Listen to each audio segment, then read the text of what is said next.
David Sterling stood in line at Sweet Dreams Bakery, absently checking his phone when he heard a conversation that made him freeze. A young father was quietly canceling his daughter's birthday cake order, his voice breaking as he said, "I'm so sorry, ma'am. My hours got cut at work. I just can't afford the $65 right now." David looked up and saw a little girl, maybe 6 years old, trying so hard not to cry. That's when everything changed. David was 46 years old, the founder and CEO of Sterling Investments, worth just over $2 billion. He'd spent the last 20 years building his empire, buying companies, making deals, attending charity galas where he wrote checks with more zeros than most people saw in a lifetime. But standing in this neighborhood bakery on a Tuesday afternoon, waiting to pick up the custom corporate cake for his company's anniversary party, David felt something he hadn't felt in years. He felt his heart break for a stranger. The bakery was warm and smelled like vanilla and fresh bread.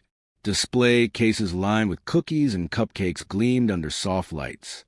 Only a handful of customers stood scattered throughout the small shop. The walls were painted a cheerful yellow, and children's birthday cakes filled the main display. Castles, superheroes, dinosaurs, each one a small work of art. The father stood at the counter with his daughter, Emma, holding her hand tightly. He wore a worn work uniform from a grocery store, the name tag slightly crooked on his chest. His shoulders slumped with the weight of disappointing his child. Emma wore a faded purple dress and held a small stuffed rabbit against her chest. Her brown eyes were wide and glistening with unshed tears. "I understand, Mr. Martinez," the elderly baker, Mrs. Chun, said gently. "Life happens. Don't worry about the deposit. You keep that money." "Thank you, ma'am." The father, Carlos Martinez, said, "I'm so sorry. Emma's been talking about this princess cake for weeks. I thought I'd have enough by her birthday, but—" He trailed off, his voice thick with shame. Emma looked up at her father, then at Mrs. Chun. "It's okay, Daddy," she said in a small, brave voice. "We can make cupcakes at home like last year. I like your cupcakes." Carlos closed his eyes, clearly fighting back tears.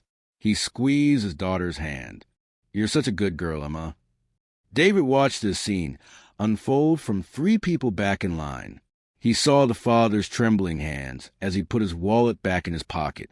He saw the little girl's forced smile, trying to comfort her parent. He saw Mrs. Chen's sympathetic expression as she marked "canceled" on her order sheet. Something shifted inside David's chest. He thought about his own daughter, Sophia, who was 12 now and living with his ex-wife in Connecticut. Sophia had everything money could buy: private school, designer clothes, exotic vacations. When was the last time David had personally planned her birthday? When was the last time she'd been excited about a simple cake? David couldn't remember. His assistant handled Sophia's gifts. His secretary sent the birthday cards David signed without reading. His ex-wife organized the parties David rarely attended because of important meetings. But this father, this man who couldn't afford a $65 cake, was here, present, heartbroken because he couldn't give his daughter something special. This father knew his daughter's favorite princess. This father had been planning and saving and hoping. Carlos took Emma's hand and started toward the door. "Come on, sweetie. Let's go home and plan your party. We'll make it fun. Can we still invite Lily from school?" Emma asked hopefully. "Of course we can," Carlos said, managing a smile. They walked past David toward the exit. As they did, Emma looked up at him with those big brown eyes, still clutching her stuffed rabbit. She gave him a small smile, the kind of smile children give to strangers, trusting and innocent. In that moment, David saw not just a disappointed child, but every child who'd ever felt the sting of poverty, every parent who'd ever had to choose between dignity and necessity, every broken promise that wasn't made from cruelty but from circumstances beyond control. David stepped out of line. The other customers looked at him curiously. He approached the counter, where Mrs. Chun was already helping the next person. "Excuse me," David said. "That princess cake that was just canceled. I'd like to purchase it." Mrs. Chin paused. The one for little Emma? Yes, and I'd like to do more than that. David pulled out his wallet. I need your help with something important. Mrs. Chin studied David carefully. She'd owned this bakery for 30 years and had seen her share of customers. Some kind, some cruel, some simply indifferent. But something in this well-dressed man's eyes made her pause. Why would you want to buy a cake for someone you don't know? Mrs. Chin asked directly. Because I know what it's like to have a daughter, David said quietly. And I know what it's like to disappoint her. The difference is I have the money to prevent that disappointment, and I don't use it. That father doesn't have the money, and it's killing him. I'd like to help. Mrs. Chen's expression softened. Mr. Martinez is a good man. He works 2 jobs, the grocery store during the day and security at an office building at night. His wife passed away 2 years ago from cancer. Medical bills took everything. He's raising him alone, trying so hard to give her a normal childhood. David felt his throat tighten. 2 jobs, widowed, medical debt, and still trying to make his daughter's birthday special. Does Emma know about the struggles? She knows her mother died. She knows money is tight. But Mr. Martinez shields her from most of it. She's a happy child, somehow, resilient. Mrs. Chin smiled sadly. She comes in here sometimes after school when her father picks her up from the neighbor who watches her. She presses her nose against the glass and looks at all the cakes. Never asks for anything, just looks and smiles. David's hands clenched. He thought about Sophia, who complained last month that her birthday party only had a live band instead of celebrity performers she'd wanted. Sophia, who had 3 closets full of clothes. Sophia, who took for granted every luxury that David's money provided. When had he become so disconnected from reality? When had he stopped seeing the people who struggled? I want to pay for the cake, David said. But I don't want Mr. Martinez to know it came from me. Can we say it's a store promotion? A birthday club giveaway. Mrs. Chun considered this. He's proud. He might not accept even that. Then we'll be creative, David said. He pulled out a business card and wrote his personal cell number on the back. My name is David Sterling. I'd like to do more than just buy a cake. Can you give me his address? I want to make Emma's birthday something she'll never forget. Over the next 3 days, David did something he hadn't done in years. He got personally involved. He called Mrs. Chin multiple times, learning everything he could about Emma. She loved princesses, especially Cinderella. She wanted to be a veterinarian when she grew up. She was in 1st grade, and her teacher said she was kind to everyone, especially the kids other children avoided. David used his resources, but did it carefully. He contacted the property manager of Carlos's apartment building and paid their rent 3 months in advance, anonymously. He arranged for a grocery delivery, enough food for weeks, to be sent as a community support program. He contacted Emma's school and set up a small scholarship fund in her mother's name. But the birthday party, that needed to be special. That needed to be something Emma would remember forever. David rented the community center in their neighborhood. He hired decorators who transformed the playing room into a princess castle. Purple and silver balloons, sparkly streamers, a throne chair wrapped in fabric. He arranged for a princess character performer, a bounce house, and games. He ordered pizza, juice boxes, and of course, the princess cake from Mrs. Chan, enlarged to serve 30 people instead of 10. He sent invitations to Emma's entire 1st grade class through the school, covering any cost for families who couldn't afford gifts. He bought presents himself, art supplies, books, a stuffed animal collection, and a child-sized veterinarian kit, since Emma loved animals. All of this was arranged to look like a community celebration organized by the neighborhood association. Carlos would think his neighbors had come together to give Emma a special day. David worked harder on Emma's birthday party than he'd worked on any business deal in recent memory. And somewhere in that process, he realized something painful. He'd never done this for his own daughter. He'd never personally planned Sophia's parties. He'd never wrapped her gifts or chosen decorations or thought about what would make her eyes light up. He'd just written checks and called it love. The night before Emma's birthday, David drove past Carlos's apartment building. It was modest but clean in a working-class neighborhood where people knew their neighbors.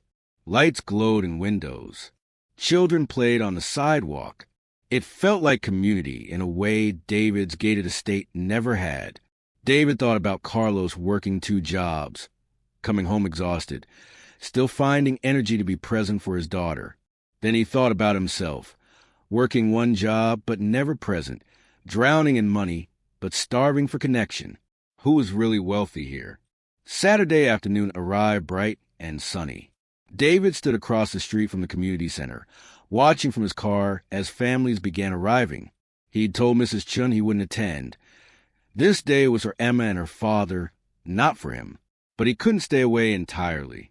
He needed to see if it worked.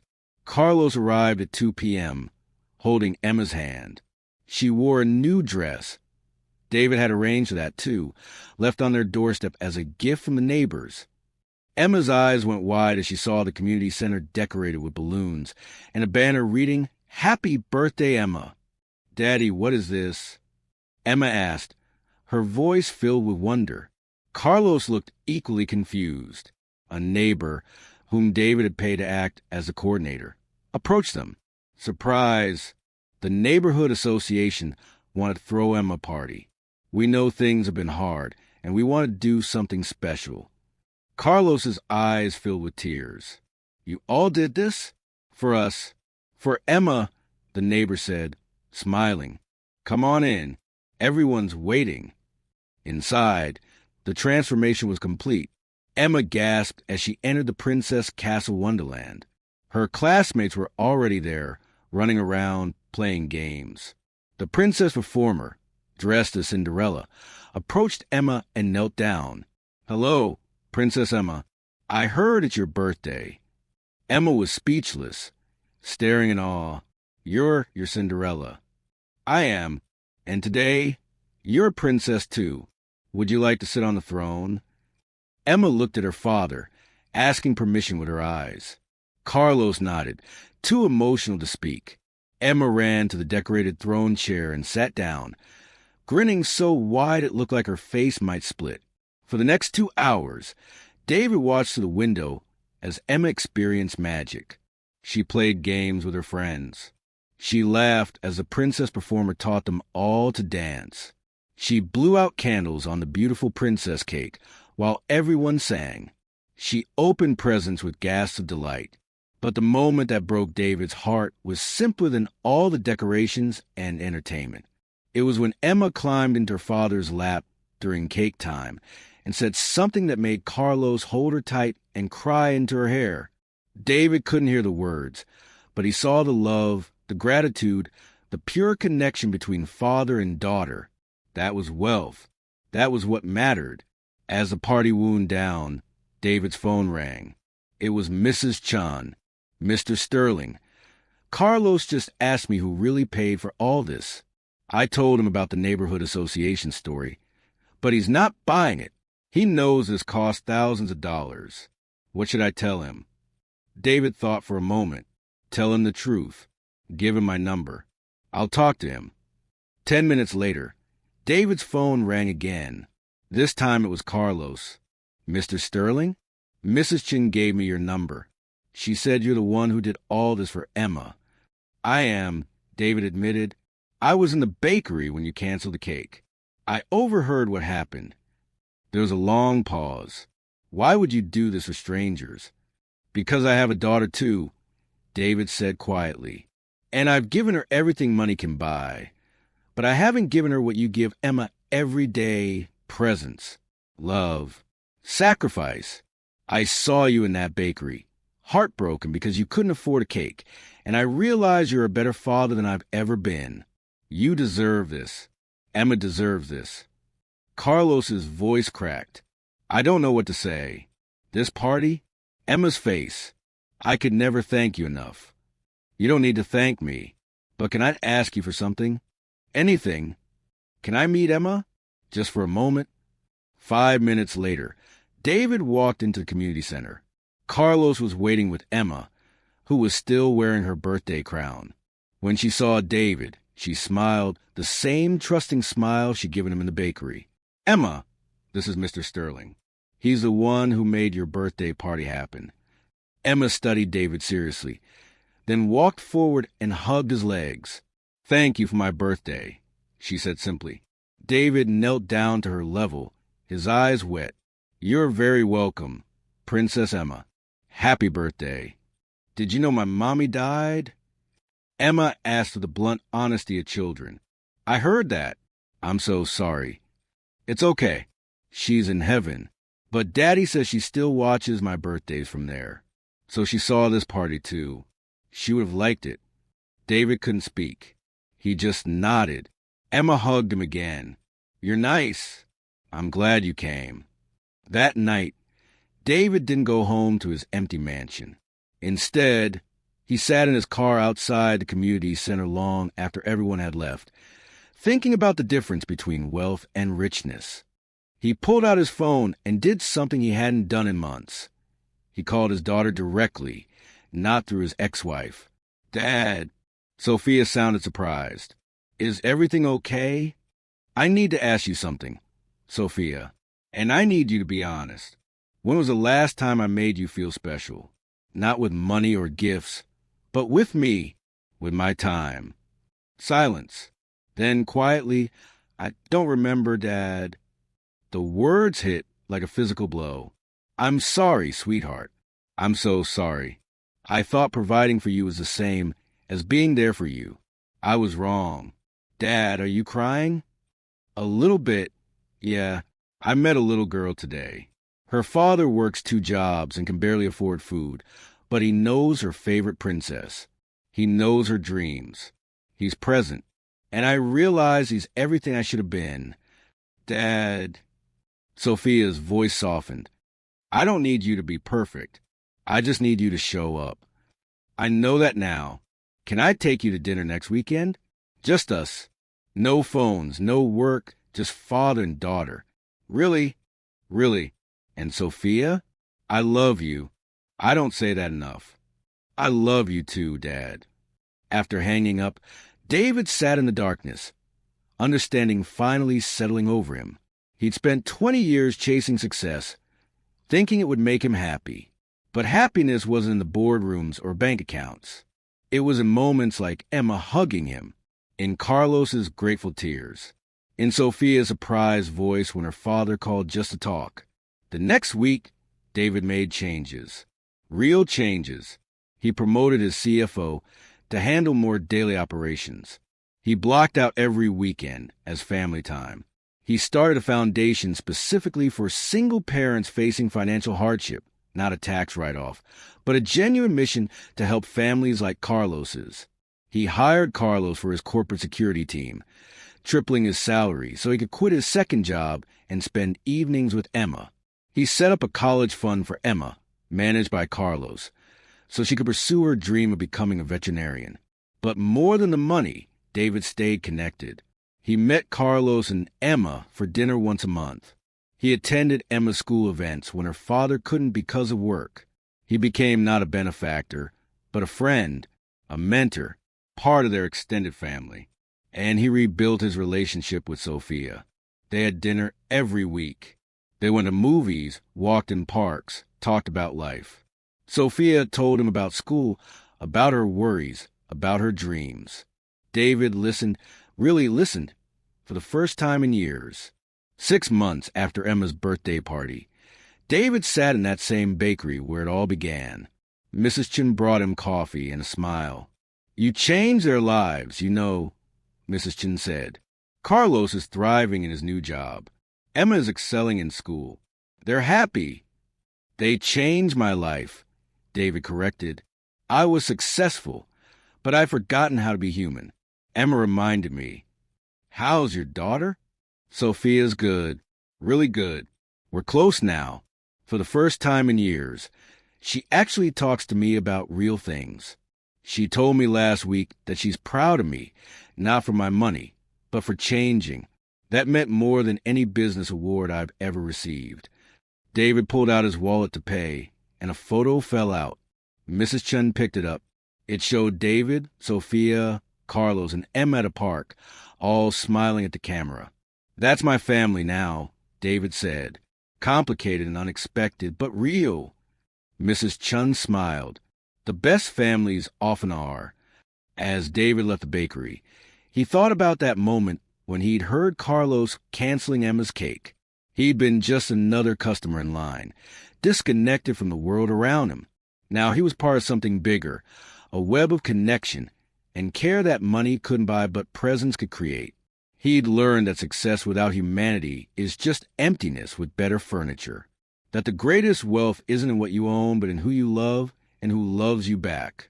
That showing up, really showing up, for the people in your life matters more than any business deal ever could. That night, David tucked Sophia into bed during her weekend visit. Something he hadn't done since she was small. As he turned off her light, she said, "Dad, I'm glad you met Emma." "Me too, sweetheart. Me too. Do you think we can invite her and Mr. Martinez for Thanksgiving?"